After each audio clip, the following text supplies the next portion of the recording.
धन्यवाद।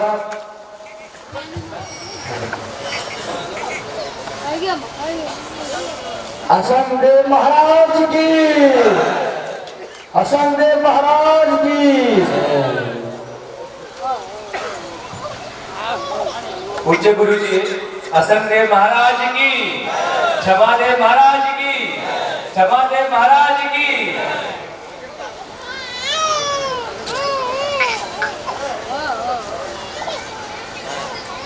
मैं अमनलाल ग्राम बिरनौर पोस्ट गोराडी जिला भागलपुर से बिलोंग करता हूँ और गुरु जी से हम जो जुड़े तो हम private job out of country तुर्की में कर रहे थे। तो हम गुरु जी का प्रवचन यूट्यूब पे बराबर सुनते रहे। सुनते सुनते मन में भावना हुई कि गुरु जी से हम जुड़ने की कोशिश किए। जुड़ते जो बहुत कोशिश किए लेकिन हम कॉल पे नहीं जुड़ पाए।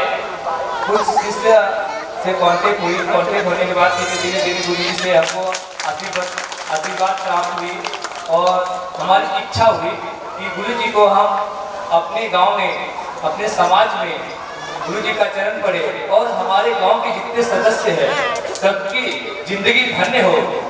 ऐसे हम गुरु जी से आशा किए और यहाँ पे आने की आग्रह किए और आज हम उस चीज में सफल हुए। कोशिश तो था कि बहुत बड़ा प्रोग्राम 2 या 3 दिन का रखा जाए लेकिन कुछ टाइम के अभाव से हम नहीं कर पाए। इसके लिए हम सभी ग्रामवासी से क्षमा मांगते हैं। पुनः कोशिश करेंगे कि आगे जो आने वाली जो वर्ष होगी वो बहुत बड़ा 2 से 3 दिन का प्रोग्राम किया जाएगा। और आज जो है सिर्फ गुरुजी हमारे हम सब परिवार को आशीर्वाद देने के लिए समय दिए गए थे। इसी में गुरुजी से नम्र निवेदन था कि गुरुजी हमारे समाज में आप आशीर्वचन 2 मिनट 4 मिनट जो भी हो आप आशीर्वाद देके।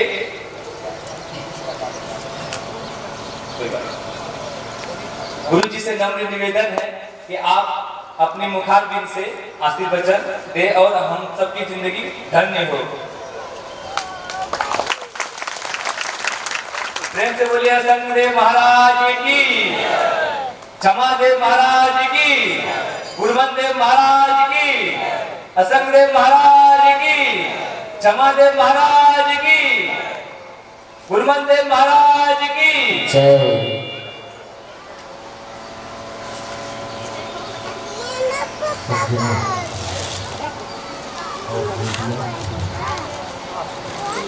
आज बड़ी प्रसन्नता की बात है। होली महोत्सव के उपलक्ष्य में बिरनौर गांव में प्रथम बार संत मंडली के साथ मुझे आने का सुअवसर प्राप्त हुआ। आप सबसे मिलकर के अत्यंत प्रसन्नता की अनुभूति हो रही है। होली में हर व्यक्ति कोई रंग खेलता है, कोई ताश खेलता है, कोई धमा खेलता है और कोई झगड़ा लड़ाई भी करता है, कोई एक्सीडेंट में चोट चपेट खाता है, कोई दारू पी करके बेहोश पड़ा रहता है, कोई भांग घोट के बम बम भोले करता है। लेकिन आप लोग कितने सौभाग्यशाली हैं जो कि होली के दिन अमन कुमार के प्रयास से, श्रीकांत की सेवा से और मणिकांत के स्नेह से और समस्त ग्रामवासियों के पुण्य से होली के दिन गुरु महाराज का दर्शन पा रहे हैं, संतों का दर्शन कर रहे हैं। हम आपके ऊपर ज्ञान का रंग डालेंगे, भक्ति का रंग डालेंगे, प्रेम का रंग हम बरसाएंगे। आप ध्यान से उसमें स्नान करें। बहुत बहुत धन्यवाद, शुभकामनाएं।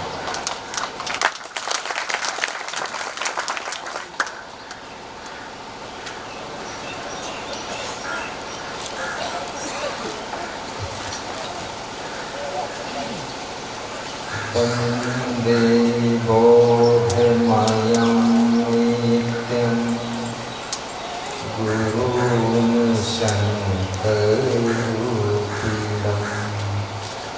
यमाश्रितो हि वक्रोऽपि चन्द्रः सर्वत्र वन्दते चन्द्रः सर्वत्र। तीर्थ में पढ़ रहा बच्चा सोचे कि मुझे IAS परीक्षा क्रॉस करना है भविष्य में, तो उसका सोचना सार्थक हो जाए। इसलिए समय को सोचो। अभी छत्तीसगढ़ प्रदेश में मैं सत्संग कर रहा हूँ, तो एक भक्त की उम्र 30 साल हो गई। वो कह रहा था कभी कभी मन होता साधु बनो, कभी कभी मन होता साधु बनो। तो उसके माँ बाप ने कहा इसको समझा दो, जो करना है जल्दी कर ले। तो मैंने उसको समझाया, तो उसने कहा जो करना है वो 5 साल बाद करूँगा, जल्दी कोई नहीं। आज करे सो काल करे, अब काल करे सो परसों, और इतना जल्दी क्या पड़ी है जीना वही परसों। उसने दोहा सुना और मैं सुनाया, जो काल करे सो आज कर, आज करे सो अब, पल में परले होगी बहुत करोगे तब। तो मेरे को उसने सुना दिया, आज करे सो काल करो, काल करे सो परसों, और इतना जल्दी कौन पड़ी है जीना वही परसों।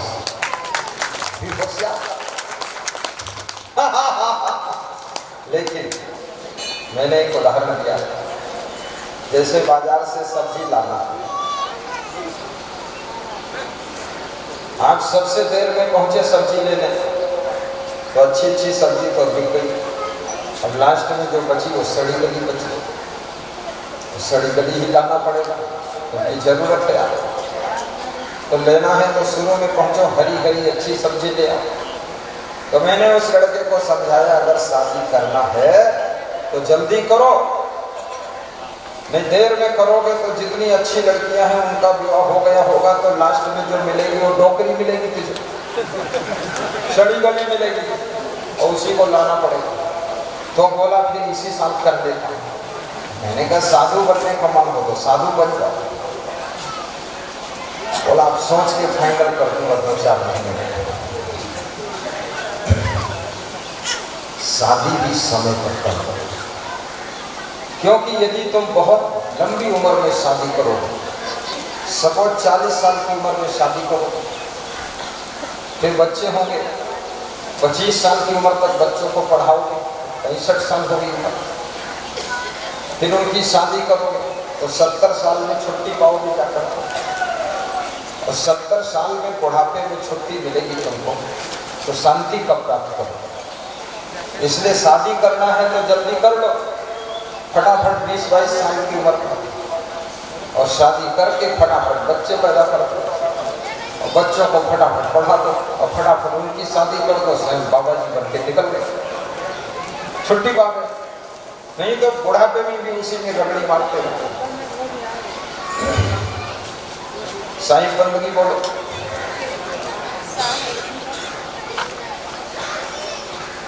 समय पर साधु भी बनो यदि बनना है। 80 साल की उम्र में साधु बनोगे, तुम गुरु की सेवा क्या करोगे, उल्टा गुरु तुम्हारी सेवा करेगा। हमारे आश्रम में एक 70 साल का बूढ़ा आदमी आया, बोला साधु बनूंगा, तो मैंने गुरु जी से मिलवाया, अपने गुरु से हमने कहा ये साधु बनना चाहता है, और उसने कहा मैं गुरु जी की सेवा करूंगा। तो गुरु जी बोले ये मेरी सेवा क्या करेगा, उल्टी इसकी मेरी मैं सेवा करूंगा तभी चलेगा, ये तो उठ ही नहीं पाता। इस साधु की अच्छी उम्र में बच्चा साधु संत की तुम रखवाले, साधु संत की तुम रखवाले, असुर निकंदन राम दुलारे, सब शुक्ला है तुम्हारी शरणा, तुम रक्षक का हो जाए। शाहिद बन क्यों यहाँ आ रही है तो क्या है? यहाँ बताओ डिस्टर्ब होगा, आज्ञा होगी वही से निकल, अब चरण छूने के लिए मत है। चलो निकलो निकलो जल्दी, यहाँ क्यों चढ़ रहे हो? इतनी हिम्मत कैसे तुम्हें? कहाँ से? नेपाल बोले, पश्चिम बंगाल जा, चलो निकल जाए। दूर से बंदगी कर लेना चाहिए जब प्रवचन चल रहा हो, हाँ बीच में आके डिस्टर्ब नहीं करना चाहिए। चलो जल्दी विदा हो जाओ तुम लोग, फटाफट जल्दी निकाल दो भाई, तो किधर निकलना रास्ता बताओ, निकल दो। चलो शाही बन गए, शाही का कोई आना जाना बंद है, सब मुश्किल काम है। देखो सत्संग में आना नहीं चाहिए, नमस्कार भी कर लेता है, कैसे हिम्मत करके चढ़ गया साधु, कोई रोका भी नहीं, कोई काम को पकड़ लेना था उसका, लबोटा खींच के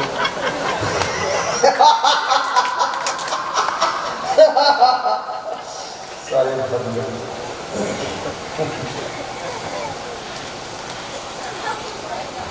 युक्त चेष्टस्य कर्मसु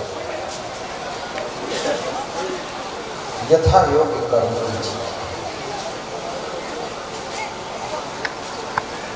किस मौसम में क्या खाना चाहिए, किस उम्र में क्या खाना चाहिए, सुबह और शाम क्या खाना चाहिए, इस बात का ध्यान रखना चाहिए। क्योंकि मनुष्य को दुख या तो शरीर से दुख होता है और या तो मन से दुख होता है। मन से सोचते हो, शरीर से कर्म करते हो। मन को दुख, मन में टेंशन होती है, मन में घबराहट होती है, मन में चिंता होती है, मन में दुख होता है और शरीर में बीमारी आती है, शरीर में बहुत से रोग आते हैं। तो शरीर को स्वस्थ रखने के लिए व्यायाम कीजिए और भोजन कम कीजिए, गहरी नींद भी लीजिए। नींद के घंटे मत बढ़ाइए, बल्कि गहरी नींद सोइए। आप 12 घंटे बिस्तर पर पड़े रहें तो उससे कुछ नहीं होता। आप 6 घंटे गहरी नींद सो लें तो भी आपकी बॉडी को रिलैक्स मिल जाए। और गहरी नींद लोगों को आती है। कितने लोग सोते समय भी सोचते रहते हैं, बहुत चिंता तनाव में रहते हैं, टेंशन करते हैं, फालतू घबराते हैं। सब कुछ आपके हाथ में नहीं है। जैसे अभी आपने मंडप लगाया, मंडप बहुत सुंदर, व्यास गाती अति सुंदर, बैंड बाजा बहुत सुंदर था,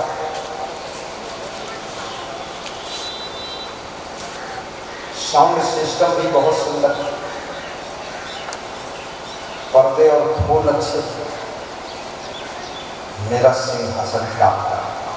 लेकिन ये सब आपके हाथ में है। पर वो आंधी आ गई, जोर से हवा आ गई, वो ना आपके हाथ में है ना किसी के हाथ में। और तेज आ जाए तो इसको उड़ा भी सकता, लेकिन वायु देवता से निवेदन किया गया तो शांत हो गया। तो मनुष्य के हाथ में बहुत कुछ है, लेकिन सब कुछ है। जब सब कुछ आपके हाथ में नहीं तो चिंता करने की क्या बात है? चिंता क्यों करते? गीता में कृष्ण कहते हैं, तुम क्यों दुखी होते हो? क्या साथ लेकर आए थे? क्या साथ लेकर जाओगे? खाली हाथ आए थे और खाली हाथ गए। फिर भी तुम टेंशन में रहते हो। ये दुख तुम्हारी अज्ञानता से तुम हो गए। कभी कभी मेरे पास में कोटा गीता धाम में सत्संग हो रहा था। रामकिशन वर्मा मिनिस्टर मिलने के लिए, उनके साथ में बजरंग लाल दाता मिले। थोड़ा मैंने प्रसाद दिया उनको, एक सेव फल लेकर चले गए। उस समय में मिनिस्टर का मूल्य नहीं समझता था कि मिनिस्टर क्या होता है। आज के 25 साल पहले की बात है। तो मैंने ऐसे चालू भाषा में दे दिया सेव पूछा। शाम को तो बजरंग लाल बोहरा फिर आया। मैं गाड़ी से जा रहा था प्रवचन करके, बोले रुको थोड़ा रुके, बोले सब क्या हुआ? बोले 80 लाख रुपया फंसा था 10 साल से, वो सेव फल आपने दिया और जब भी खाया और फोन भी आया, पैसा आ गया। बहुत बड़ी खुशी। जो आपके हाथ में नहीं है वो कोई महान पुरुष के आशीर्वाद से ही सफल हो सकता है। इसलिए दिव्य संत पुरुषों का आशीर्वाद भी देना चाहिए। वो कैसे आशीर्वाद देते हैं? जैसे पानी बरस रहा है, आपने खुला आंगन में पौधा खड़ा कर दिया, घड़े को अंधा कर, पानी खूब बरसा लेकिन घड़े में एक बूंद नहीं था। तो जिसने खुला घड़ा रख दिया छत के ऊपर, जो पानी बरसा उसका घड़ा भर गया।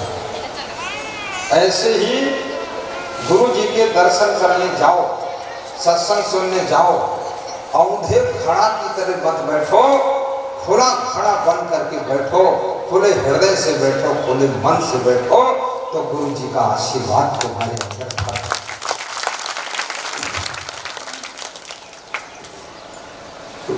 आशीर्वाद भी बहुत बड़ी चीज है।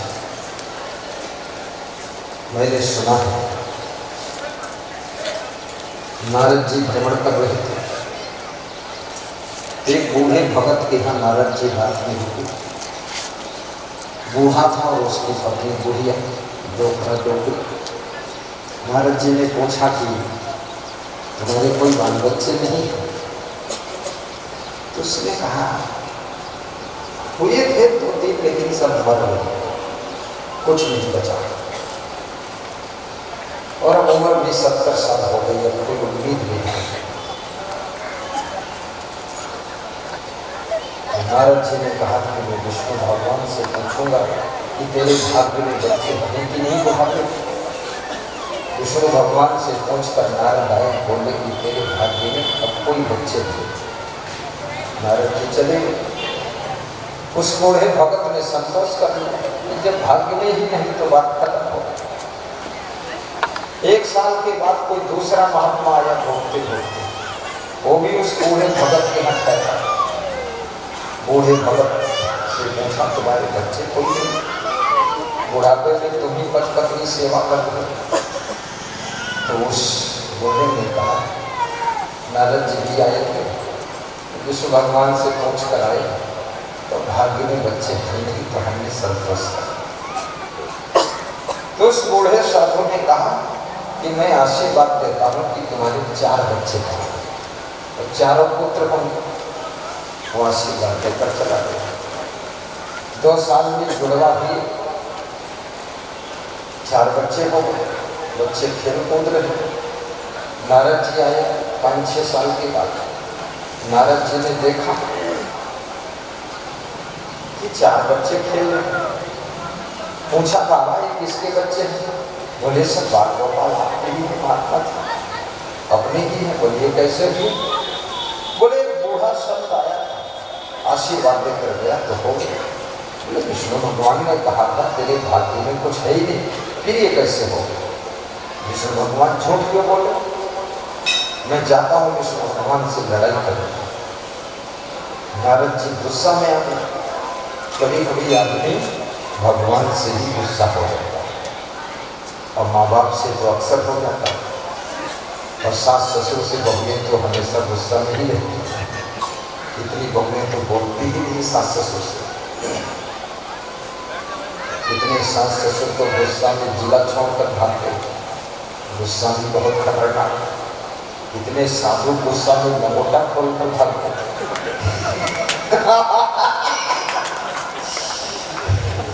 कितने पति लोग गुस्सा में पत्नी को छोड़कर हरिद्वार भागते, कमंडल लिए घूम रहे।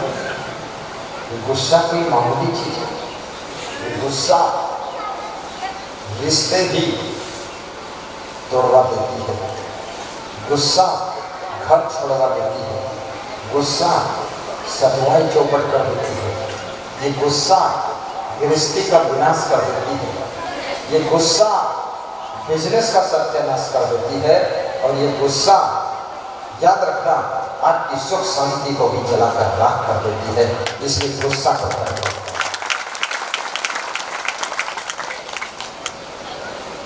बिजनेस में वही सफल होता है जो गुस्सा को कंट्रोल करता है। गम खाना सीखो। राजनीति में वो सफल होता है जो अपनी निंदा को सह सकता है।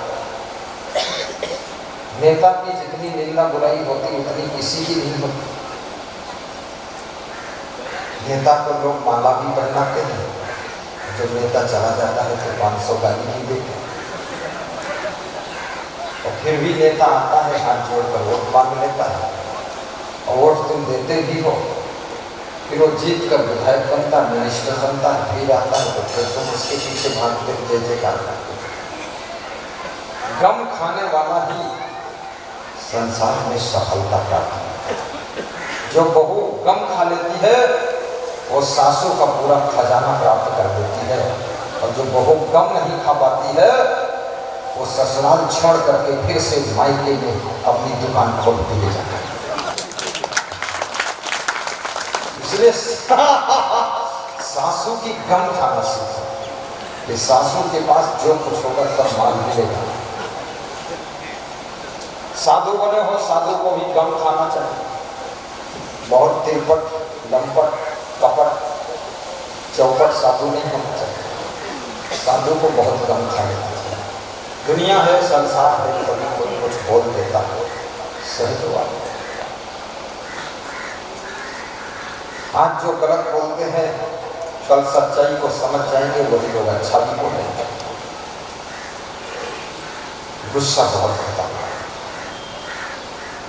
कितने लोगों ने गुस्सा में नौकरी छोड़ दिया,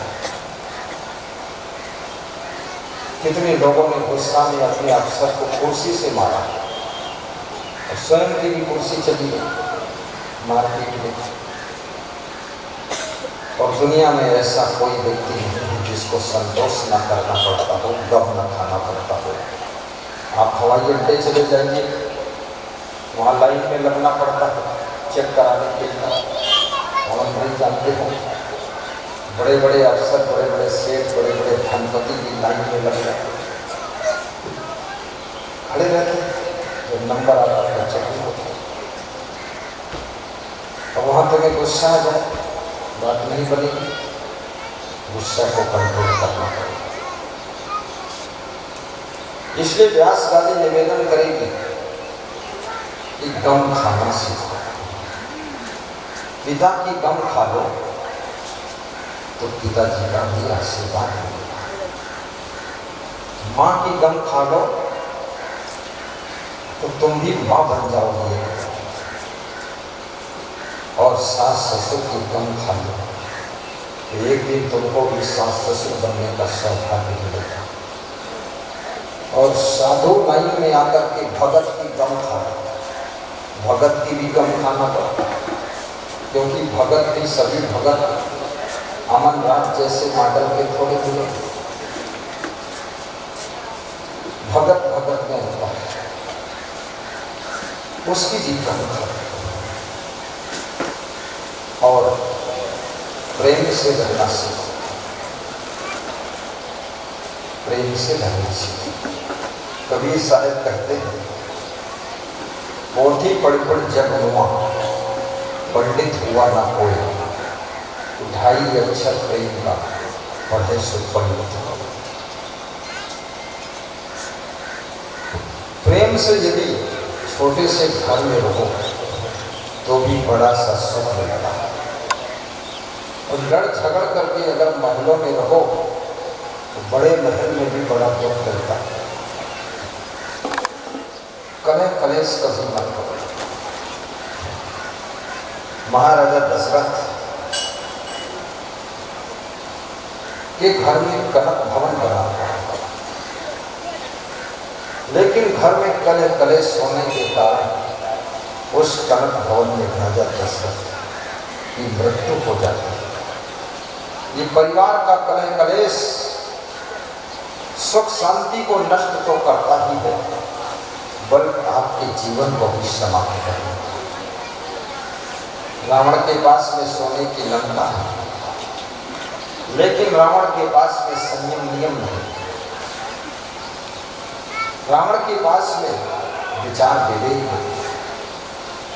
रावण के पास में गुरु भक्ति और सत्संग नहीं। रावण भी शिव जी का पुजारी है, राम भी शिव जी के पुजारी है। राम की जीत क्यों हुई, रावण की हार क्यों हुई? क्योंकि राम के पास में गुरु भक्ति है, गुरु कृपा, गुरु का आशीर्वाद। रावण के पास में गुरु भक्ति है, रावण का कोई गुरु नहीं। राम सत्संग सुनते हैं, इसलिए राम के पास विवेक है, इसलिए उनकी जीत है।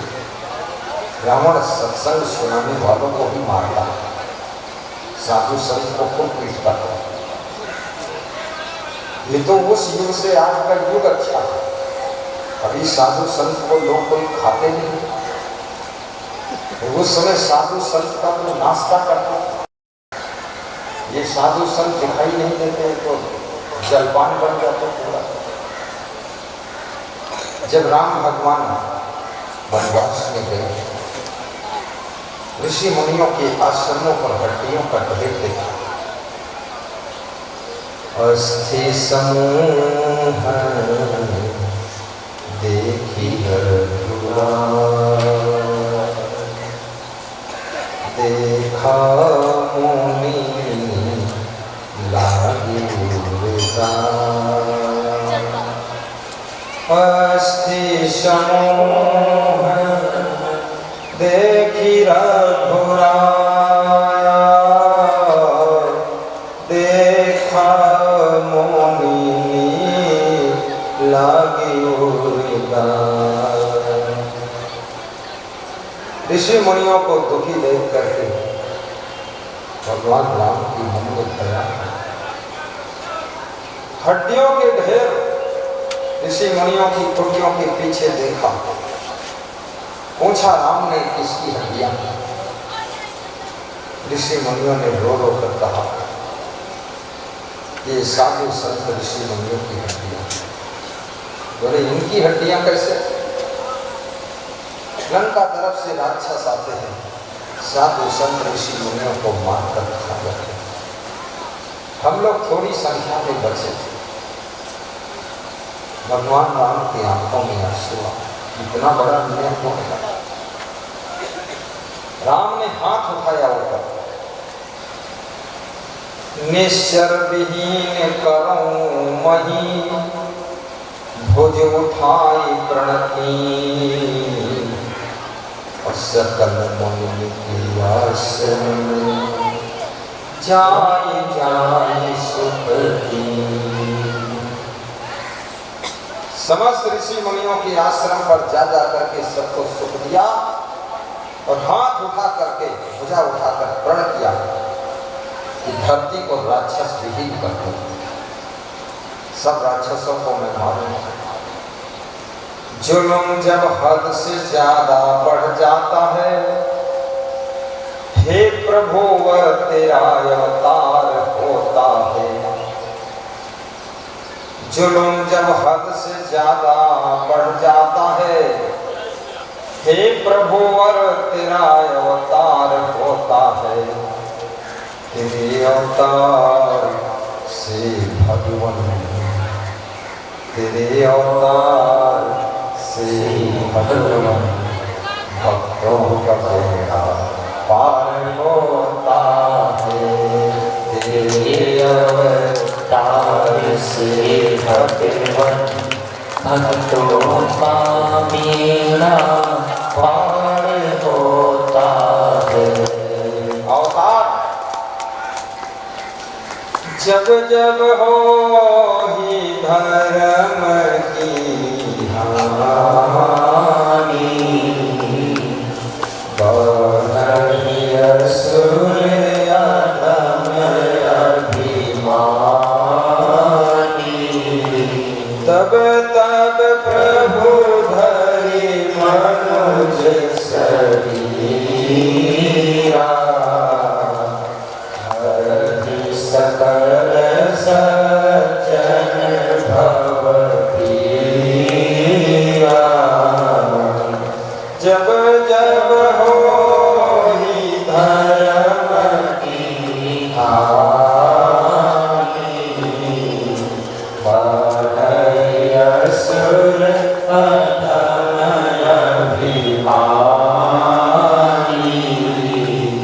तब तब प्रभु धरि मनुज शरीरा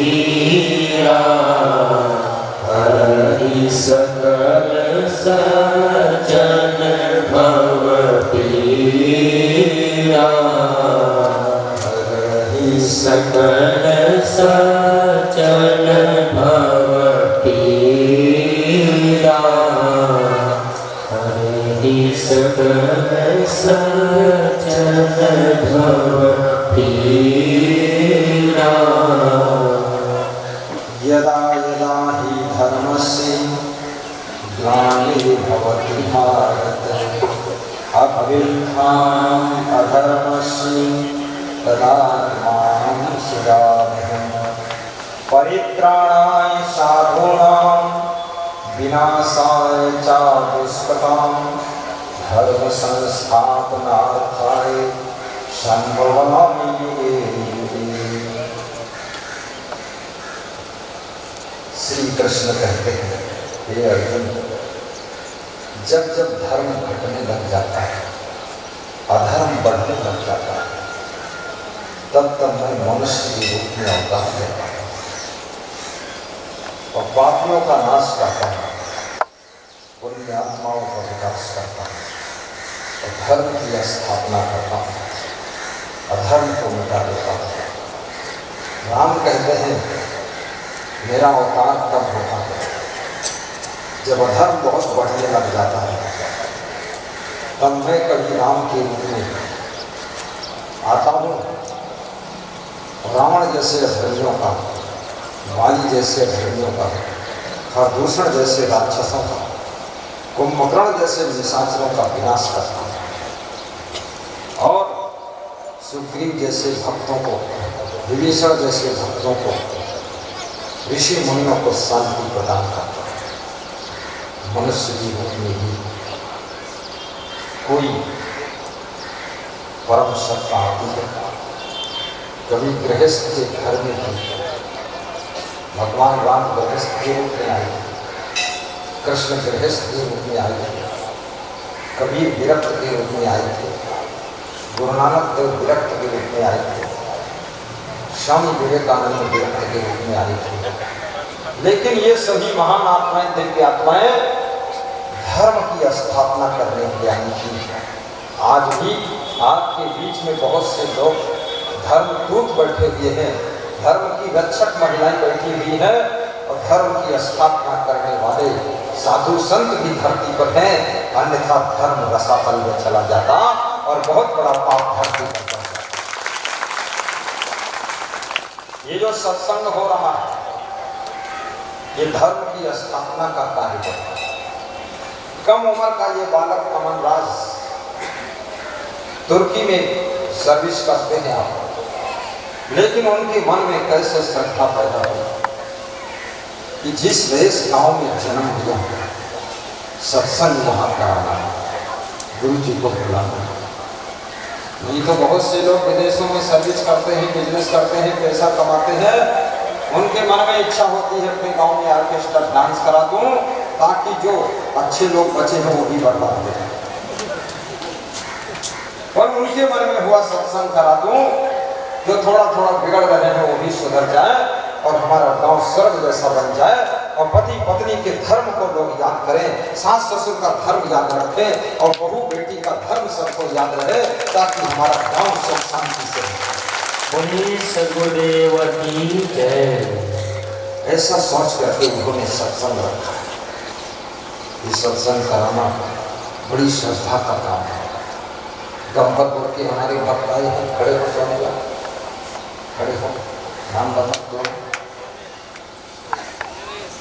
नरेश, दो भक्त गंगापुर में 2 बार लगातार सत्संग कराया 2021 में 2022 में, और सुने कि यहाँ गुरु जी आ गए तो दौड़ करा कि परमानंद जी कलकत्ता से आए थे। आपने जमुई जिले में मोहनपुर गांव में सत्संग 2022 में करवाया था, मार्च में। ये रितेश कुमार जी सलेमपुर से आ पाए, भागलपुर जिले से, आपने भी सत्संग करा दिया था। ये कोई छोटी बात है।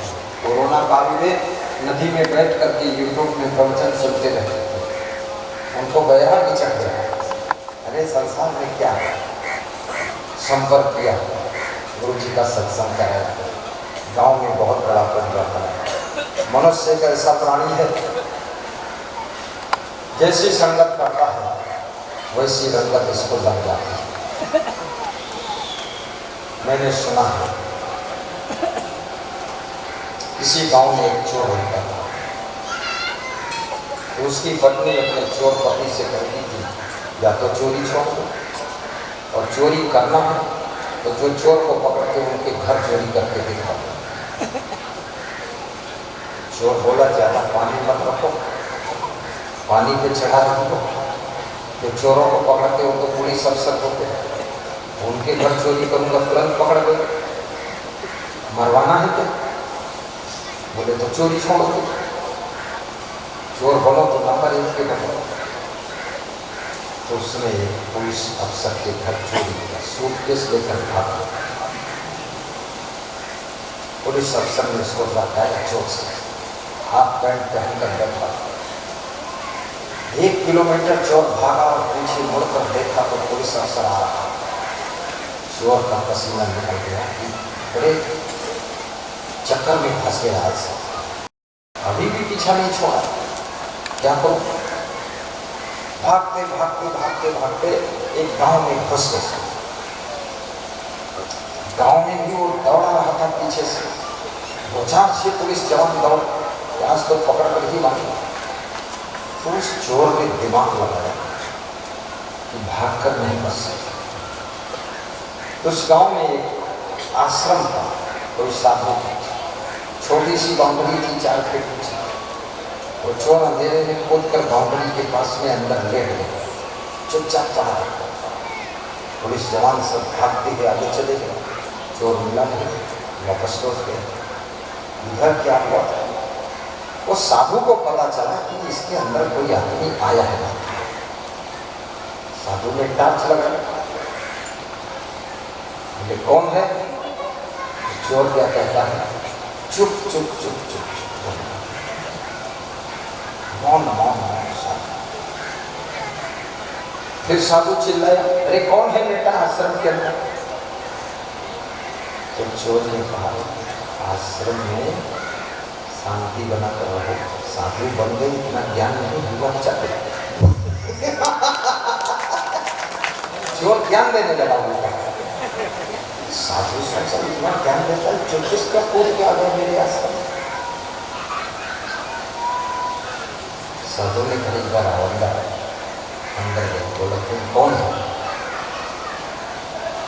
उसने कहा, मैं चोर हूँ, मेरे आश्रम के अंदर क्यों घुसे? मेरी पुलिस पीछा कर रही है, बोलो मत, अगर बोले तो मैं बोल दूंगा कि 10 साल से जितना माल चुराया मैं आश्रम में पूरी तरह फंसा दूंगा। साधु भी हक्का बक्का नहीं, बड़े लंबे फंस गए। सारा पाप मेरे ऊपर है। साधु बोला तुम मेन गेट से निकल कर यहाँ भागो, मेरा आश्रम बदनाम होगा, चोर को छिपाते। चोर ने कहा रात भर रहने दो, सुबह चला कर डिस्टर्ब मत करो। साधु ने कहा रहने दूंगा क्योंकि आश्रम में चोर नहीं कर सकता।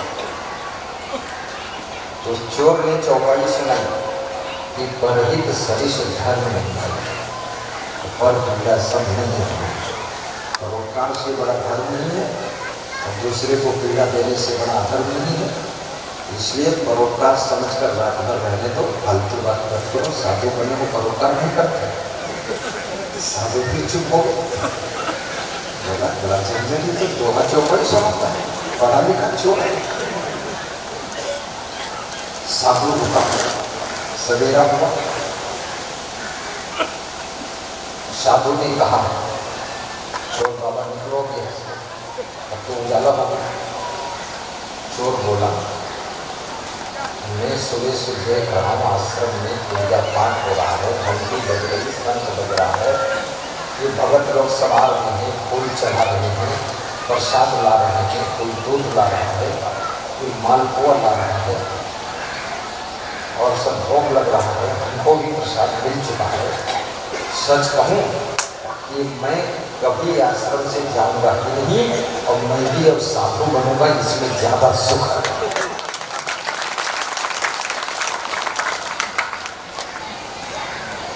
साधु ने कहा मेरे आश्रम पे तू कब्जा करना चाहता क्या? बोले कब्जा हो गया, करना क्या चाहता? मैं आपका शिष्य बन गया। रात भर में साधु की संगत में रहते रहते मेरा मन इतना बदल गया, जब चोरी का पाप आज से सदा के लिए छोड़ दिया और मेरा मन साधु बन गया, यही बन गया। और वो साधु बना चोर और बड़ा संत बना और उसने सैकड़ों चोरों की चोरी छुड़ा दिया और एक सुंदर वातावरण समाज के बीच में पैदा करके चला। रात भर साधु की संगत करने से चोर का मन भी साधु बन जाता है। याद रखना, शराबी की संगत में अच्छे भले आदमी का मन भी शराब पीने की इच्छा करने लग जाता है। जुआरी के संग में जुआ खेलने का मन होने लग जाता है। ताश खेलने वालों के संग में ताश खेलने की इच्छा होती है। व्यभिचारियों के संग में व्यभिचार की भावना जागृत होती है। चोरों के संग में चोरी की भावना जगती है और साधु संत के संग में, भक्तों के संग में भजन भक्ति करने का मन होने लगता है।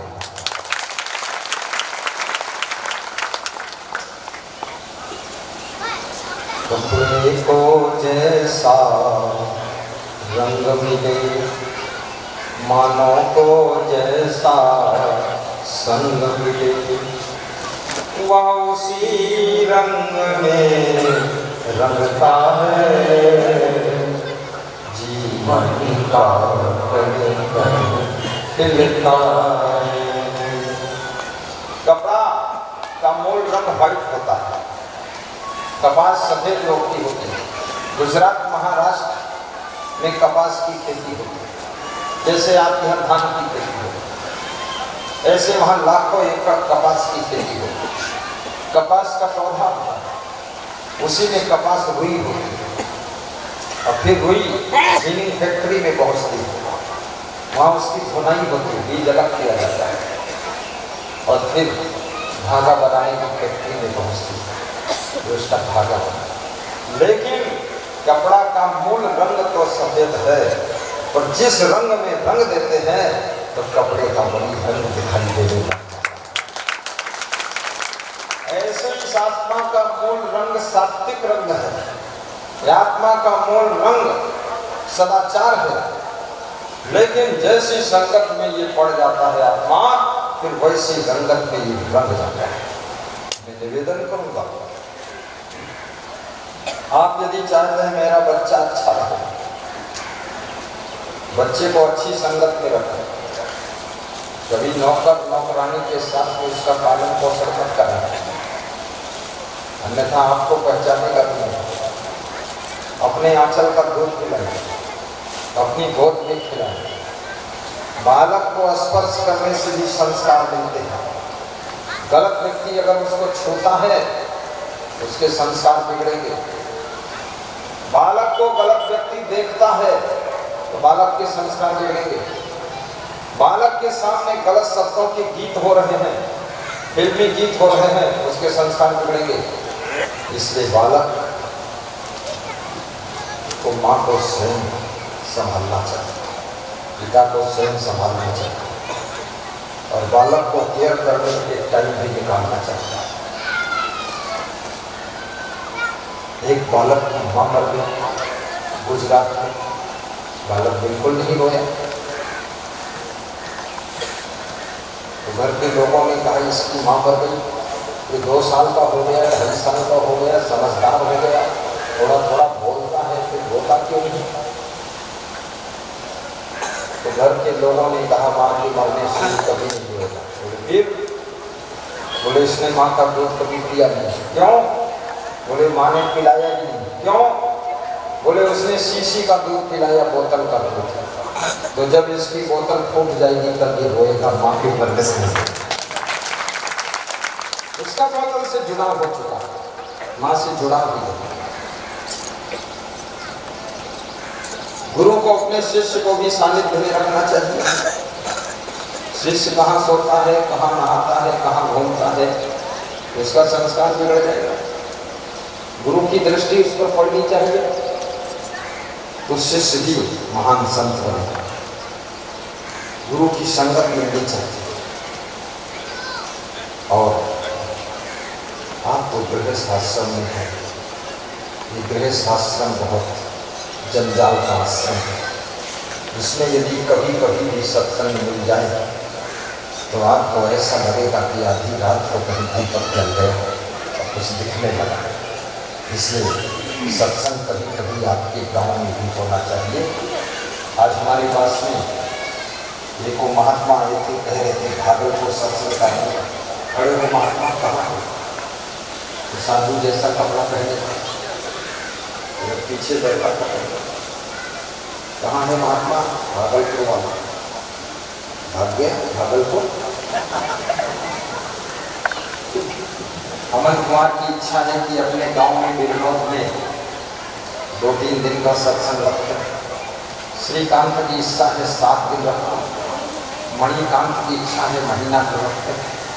गाँव वालों की इच्छा है गुरु जी को यही रखो, जाने ही न। लेकिन 7 दिन बहुत हो जाएगा और गुरु जी यहाँ नहीं रुक सकते हैं क्योंकि विश्व में बहुत जगह जाना है।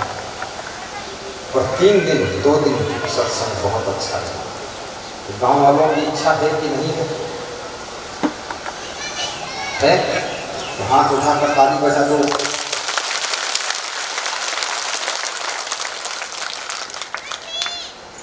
दो दिन की एक दिन,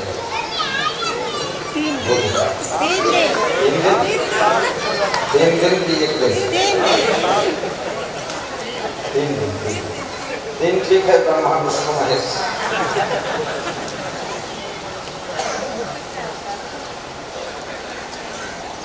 देख करके ये ख्याल है जैसे फरिश्ता दरस ले रहा है, तुम्हें देख करके एक ख्याल आ रहा है कि जैसे फरिश्ता दरस ले रहा है।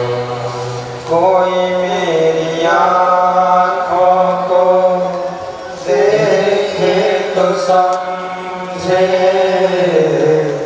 कि तुम मेरे प्यार हो, कि तुम मेरे प्यार हो। तुम मेरे मंदिर, तुम ही मेरी पूजा, तुम देवता हो, तुम ही देवता हो। तुम ही राम मेरे कन्हैया, तुम ही हो जीवन की नैया के केवैया तुम्ही हो। जिधर देखता हूँ नजर तुम ही आते, सभी भक्ति साधक तेरे गीत गाते।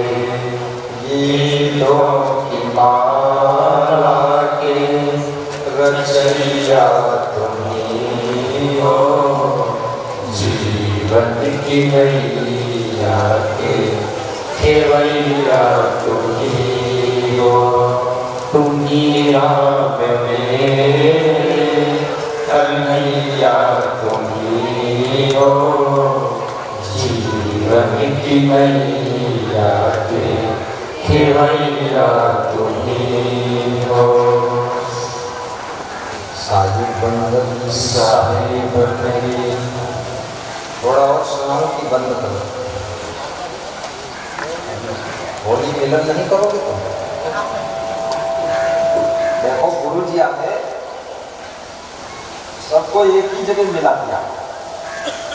पुलिस वालों से भी मिलन, साधु से मिलन, गुरु से मिलन, गांव की नरनारियों से मिलन, आसपास के गांव वालों से मिलन। होली मिलन एक साथ है। होली मिलन का अर्थ क्या होता है?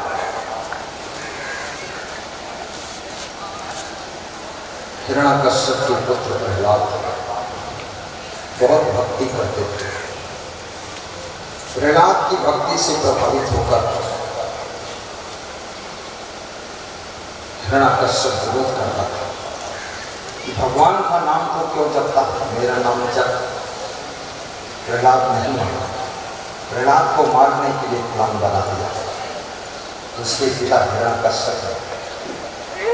होलिका जो है प्रहलाद को गोद में लेकर के बैठ जाती है, आग लगा दी जाती है। होलिका जल जाती है, प्रहलाद सुरक्षित बच जाता है, भक्ति के प्रभाव से बच जाता है, भक्ति की विजय होती है। तब से ये होली का पर्व माना जाता है। ये भक्ति का पर्व है, ये शराब पीने का पर्व नहीं है, ये जुआ खेलने का त्योहार नहीं है, ये कोयला और गोबर किसी के लगाने का त्योहार नहीं है, ये सत्संग और भक्ति का रंग बरसाने का त्योहार। अभी मैं देखता हूँ होली के त्योहार को लोगों ने बिगाड़ दिया, इतना विकृत कर डाला। कोई गोबर फेंक रहा है किसी के ऊपर, कोई कोयला लगा रहा है, कोई और गंदा रंग लगा रहा है। ये होली नहीं, होली का असली रूप है एक दूसरे के ऊपर भगवत प्रेम का रंग बरसाइए, एक दूसरे के ऊपर भक्ति का रंग बरसाइए, एक दूसरे के ऊपर ज्ञान का रंग बरसाइए। असली होली तो आपके गांव में हुई। प्रहलाद जैसी भक्ति सबके दिलों में देखने को मिल रही है। अमन राज और श्रीकांत के प्रयास से, मणिकांत के प्रयास से, ग्रामवासियों के प्रयास से ये उदय राम जी, उदय वीर नाम से उदय सिंह कहाँ है? उदय सिंह, इनके सबकी मेहनत से आपके यहाँ सत्संग का रंग बरस रहा है। गुरु को बुलाया गया है। असली होली तुमको मनाने को मिली है। होली के दिन गुरु का दर्शन हुआ, संतों का दर्शन हुआ, संतों के चरण तुम्हारे गांव में पड़े और तुम्हारे कान में गुरुदेव के ज्ञान के शब्द पड़े। आपकी होली धन्य है।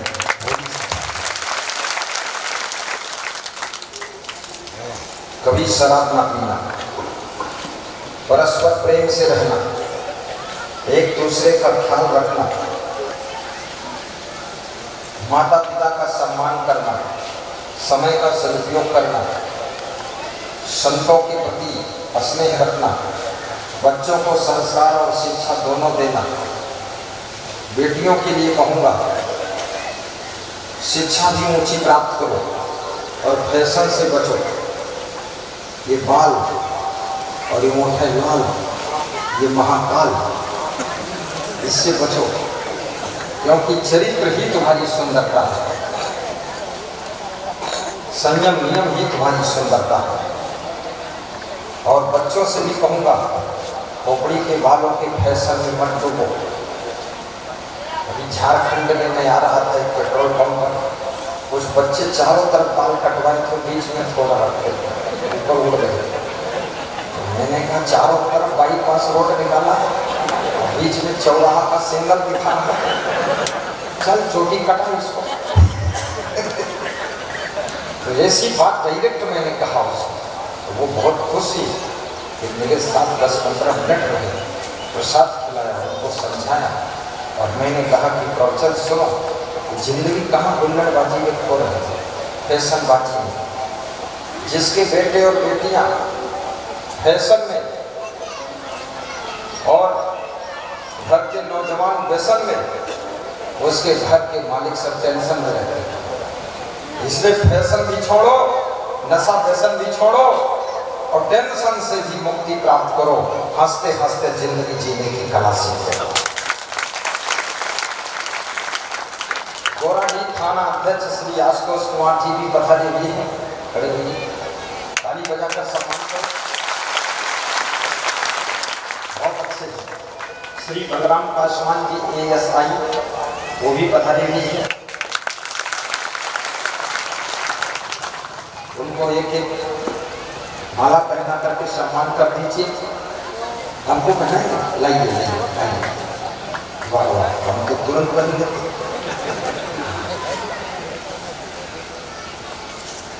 माला मुझे पिन्हाने, माला पिन्हाने वाले, माला मुझे पिन्हाने, गमछा मुझे ओढ़ा दो, गमछा ओढ़ाने वाले, गमछा ओढ़ाने वाले, गमछा ओढ़ाने वाले।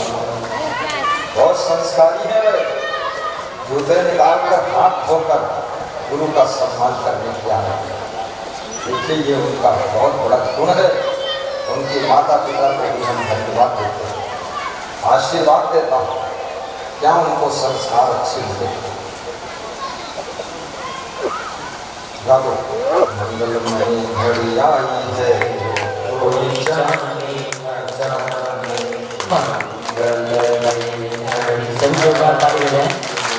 कोई जाने न जाने, जाने न जाने, माने न माने, जाने न जाने, माने न माने, मंगल में घड़ी आई है, कोई जाने न जाने, मंगल में घड़ी आई है, कोई जाने न जाने, जाने न जाने, माने न माने, जाने न जाने, माने न माने, मंगल में घड़ी आई है, कोई जाने न जाने, मंगल में घड़ी आई है, कोई जाने न जाने। बोलिए सद्गुरु भगवान की जय, संत भगवान की जय, भक्त भगवान की जय। एक राजकुमार जंगल की सैर करने गया, रास्ता भटक गया, पानी पीने के लिए कुआं पर पहुंचा। कुएं पर बाल्टी और रस्सी रखी हुई थी। बाल्टी में रस्सी बांध करके पानी भरने की कोशिश किया। तब तक उसे याद आ गया कि मैं राजकुमार, पानी भरना तो कहा था।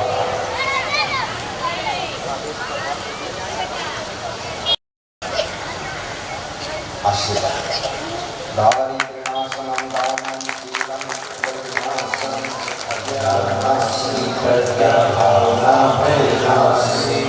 एक माला पहनाइए। हाँ आओ।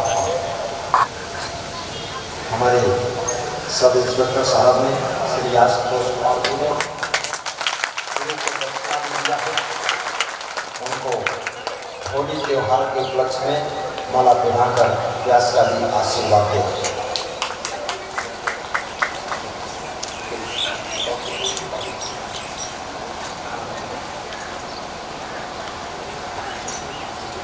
थोड़ी देर में निकलेंगे 10-5 मिनट। ला माला तो दूसरा माला ASI श्री बलराम पासवान साहब।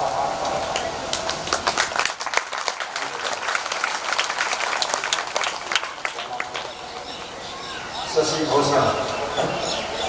भूषण दास भी पधारे, उनको भी आशीर्वाद।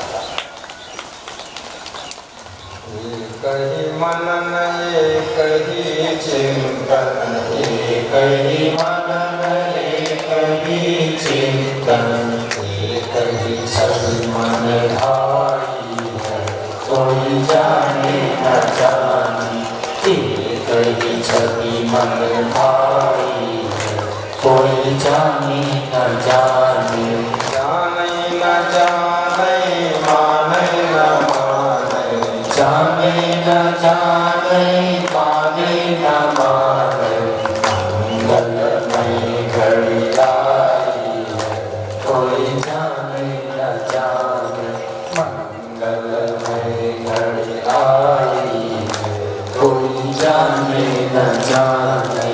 सकल विश्व में उस गुरुवर की, सकल विश्व में उस गुरुवर की, सभी सुंदरता छाई है, कोई जाने न जाने, सभी सुंदरता छाई है, कोई जाने न जाने, मंगल में घड़ी आई है, कोई जाने न जाने, मंगल में घड़ी आई है, कोई जाने न जाने। सद्गुरु भगवान की जय। बोलो हे गुरुदेव, बोलो शब्द बोलो। हे गुरुदेव, मेरा जीवन मंगलमय हो, भक्ति बढ़े, शक्ति बढ़े, संपत्ति बढ़े, उन्नति बढ़े, विकास हो, ज्ञान का प्रकाश हो, साहिब बंदगी हो, नशा से दूर रहूं, शाकाहारी बनूं, अच्छा मकान बनाऊं, अच्छी गाड़ी भी लाऊं, घर में गम खाकर रहूं। बोलते क्यों नहीं हो? बोलो जोर से। घर में गम खाकर रहूं, सबको निभाऊं, भक्ति खूब करूं, आपको फिर से बुलाऊं, सत्संग कराऊं, साहिब बंदगी बोलो। अभी आपको ऐसे पर्चा दिया गया है, मिला पर्चा? मिल गया कि नहीं मिला? ऐसा इसको मोड़ना मत, फाड़ना मत, मुझेना मत, सुरक्षित रखना। इस पर्चे में लिखा है महाकाल की नगरी उज्जैन आश्रम निर्माण हेतु सहायतार्थ भूमि दान पत्र। महाकाल का मंदिर जहाँ पर है उज्जैन मध्य प्रदेश में, वहाँ तुम्हारे गुरु जी आप लोगों के ठहरने के लिए आश्रम बनाने जा रहे हैं। उस आश्रम में महान भक्त श्री कैलाश शर्मा मोहनपुर जमुई बिहार से खड़े होकर ये है परमानंद शर्मा के पिता ने 2100 की राशि दान दिया है। ताली बजाकर उनका सम्मान करें।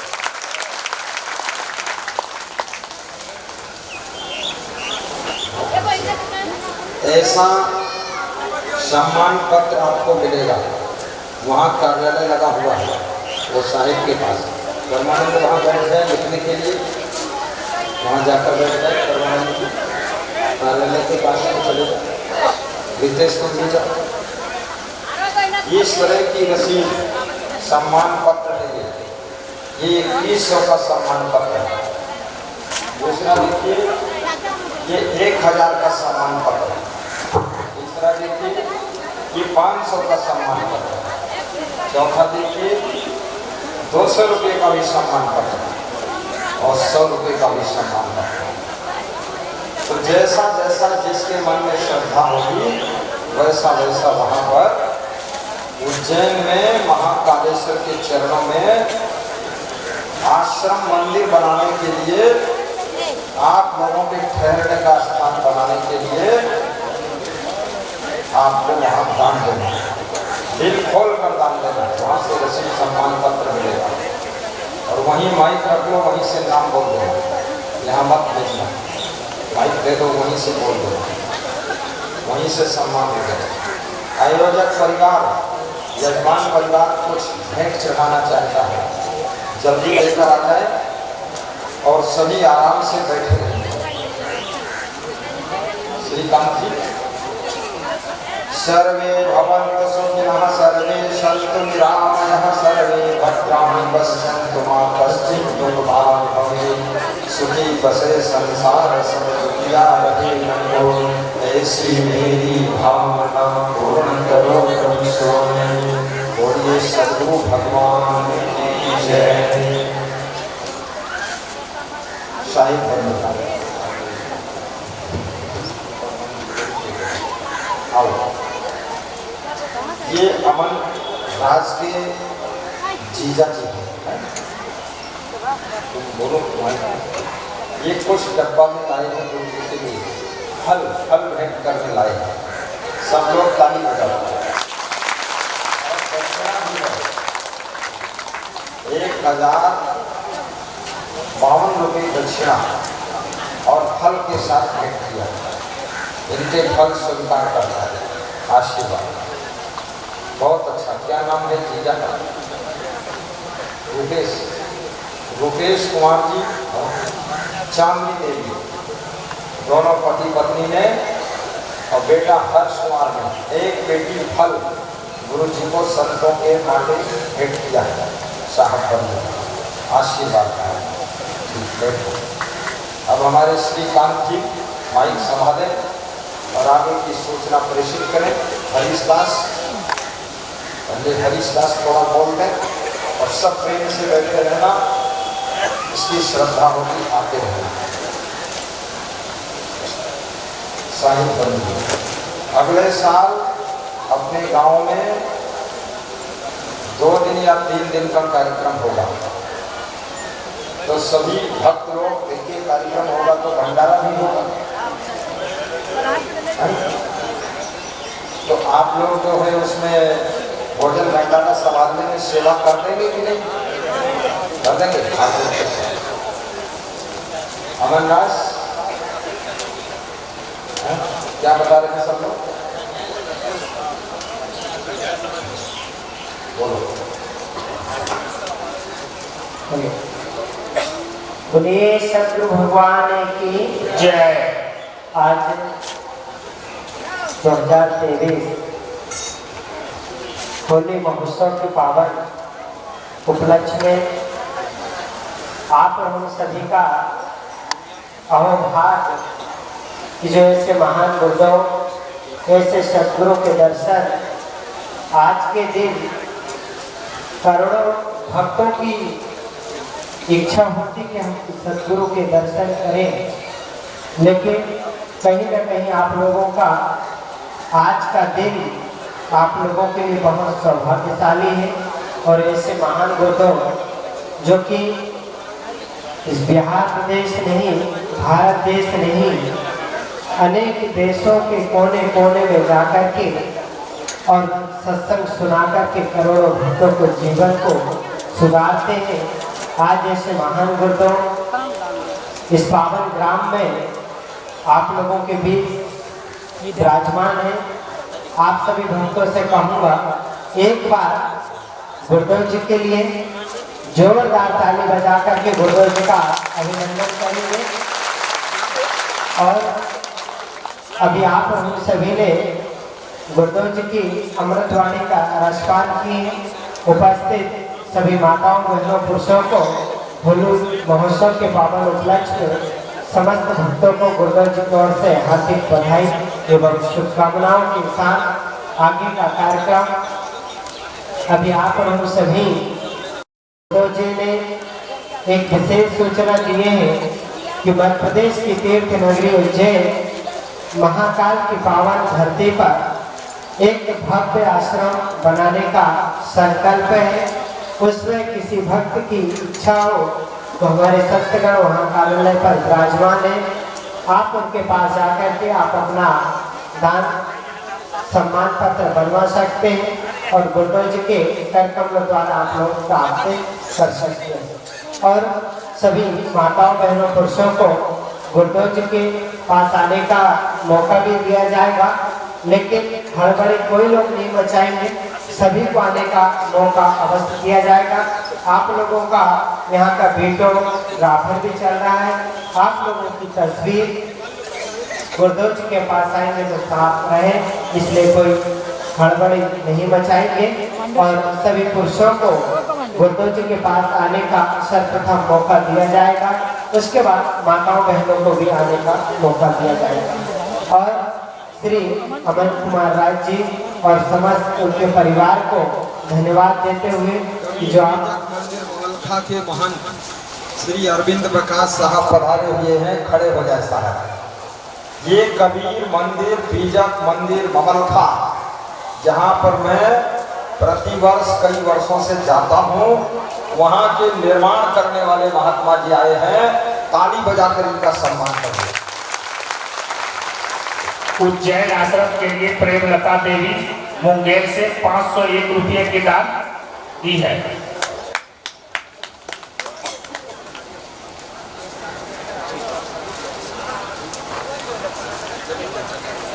सभी तमाम भक्तों से निवेदन है कि उज्जैन आश्रम हेतु जिन जिन भक्तों को भूमि दान के लिए सहयोग राशि अर्पित करना है वो दोनों तरफ आदर्श ग्राम कार्यालय लगा हुआ है, आ करके अपना अपना कूपन कटा सकते हैं।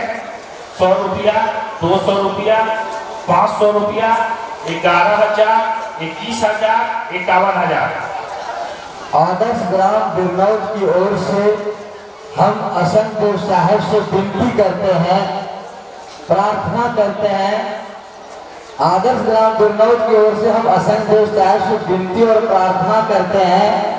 बहुत उम्मीद के साथ पंडाल में बैठे हुए लोग हैं, कम से कम 2 बजे तक अपना कार्यक्रम सुनाए सत्संग, और हम यही उम्मीद करते हैं और असंदेव साहब से हम प्रार्थना करते हैं कि अगला जो हम लोग शिवरात्रि करें, शिवरात्रि में आप यहाँ पे समय देने की कृपा करें।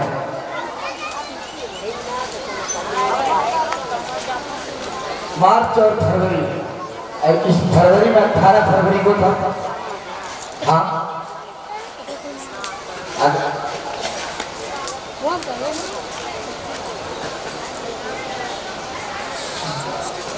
दूसरा समय शिवरात्रि में छत्तीसगढ़ में समय बाबा का बांधा हुआ है। प्रत्येक साल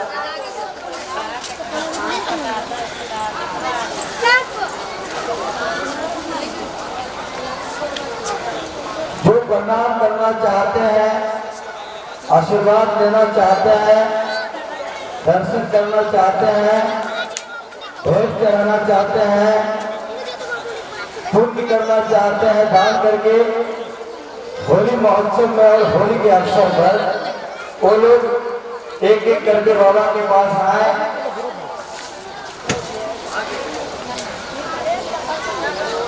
परम पूज्य महाराज जी का होली मिलन समारोह में जिन भक्त श्रद्धालुओं ने दर्शन करना चाहते हैं, श्रद्धा सुमन अर्पित करना चाहते हैं, आशीर्वाद प्राप्त करना चाहते हैं, बारी बारी से लाइन लगा के कतार के साथ एक करके जाएंगे और आशीर्वाद प्राप्त करेंगे। जिन भक्त श्रद्धालुओं ने उज्जैन आश्रम पे अपना भूमि दान के लिए सहयोग राशि देंगे, वो कार्यालय दोनों तरफ लगा हुआ है, और आकर के अपना 101 रुपये की कूपन है, 201 रुपये की कूपन है। अब प्रसाद श्रद्धालुओं आशीर्वाद प्राप्त करके प्रसाद लेते जाएंगे।